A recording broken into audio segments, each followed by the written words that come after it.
Bom, gente, eu e Robson, a gente vai apresentar um vídeo no qual o tema é a periculosidade dos produtos químicos, tá?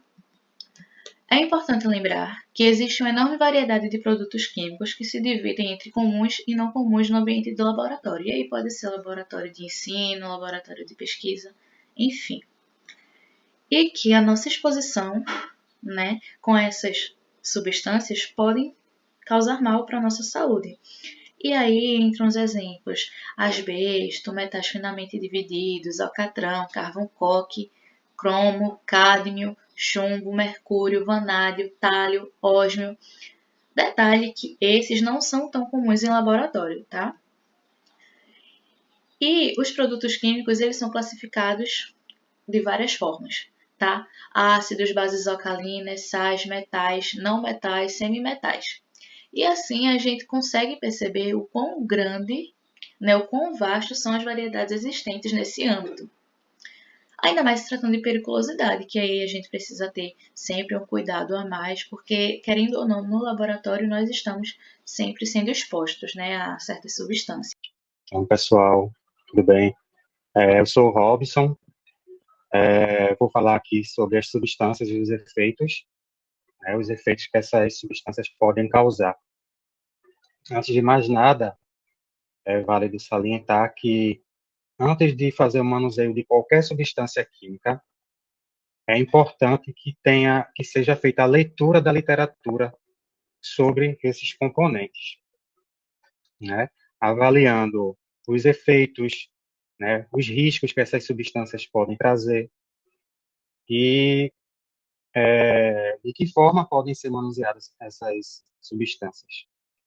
Outro ponto importante é que os laboratórios eles devem disponibilizar esse material, né, essa literatura, e que seja de fácil acesso, é claro, e que as pessoas que forem fazer o manuseio dessas substâncias, que elas tenham esse entendimento de que existem essas informações.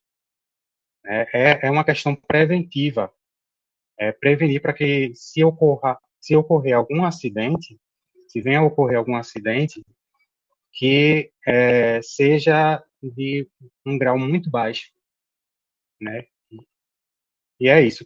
Temos algumas substâncias aí, temos essa tabela, são uma infinidade de substâncias, e a gente separou algumas substâncias aqui para dar alguns exemplos.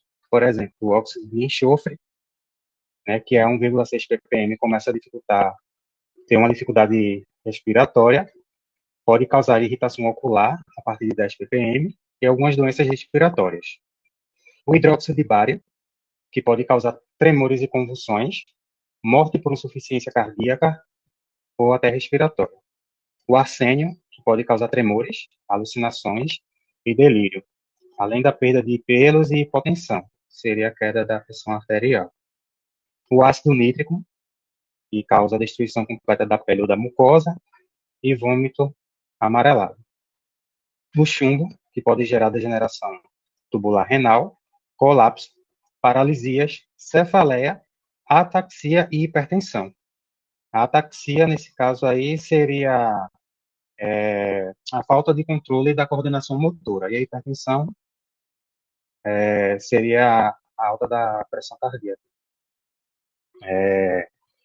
Aí temos aí os oxalatos, que são substâncias presentes principalmente em vegetais, que são bem prejudiciais aos humanos. Eles causam irritação gastrointestinal, depressão cardíaca, edema e hematúria, que seria a hematúria, ela seria a presença de hemácias na urina, já que a gente não consegue processar esse tipo de substância.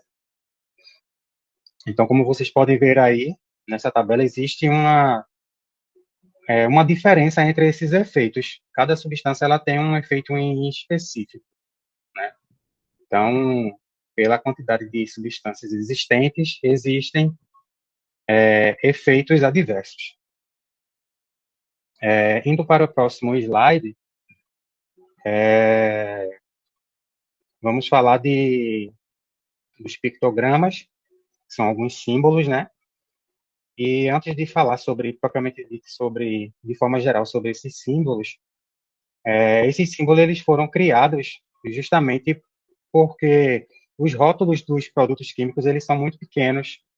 Então, deveria existir uma forma de passar essa informação de risco e que tipo de produto a gente estaria manuseando, através de uma informação mais breve, através de simbologias. Sendo que essas simbologias, elas não são só, não se prendem só aos rótulos de produtos químicos.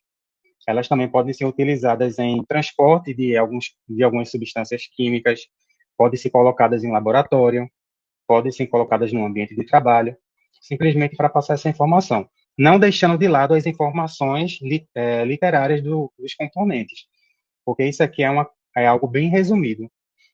Então, passando para os pictogramas, eles são uma forma de passar essa informação,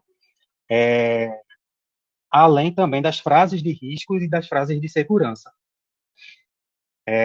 Então, esses símbolos, como vocês conseguem ver aí, eles são em forma de losango, tem um formato de losango, levando em consideração esses 9 primeiros símbolos, a gente tem o fundo da imagem em branco e temos a borda em vermelho, que significa o grau de risco dessa substância. São substâncias perigosas. Então, temos aí na primeira imagem, no primeiro símbolo, né, temos uma imagem de fundo branco, as bordas em vermelho, como as outras até o símbolo 9, e o símbolo em cor preta, que seria, no caso, aí substância explosiva. O símbolo 2 também, substância inflamável. Então, cada pictograma desse, ele vai levar uma informação, né, de forma otimizada, para os rótulos, para os transportes, enfim, em geral.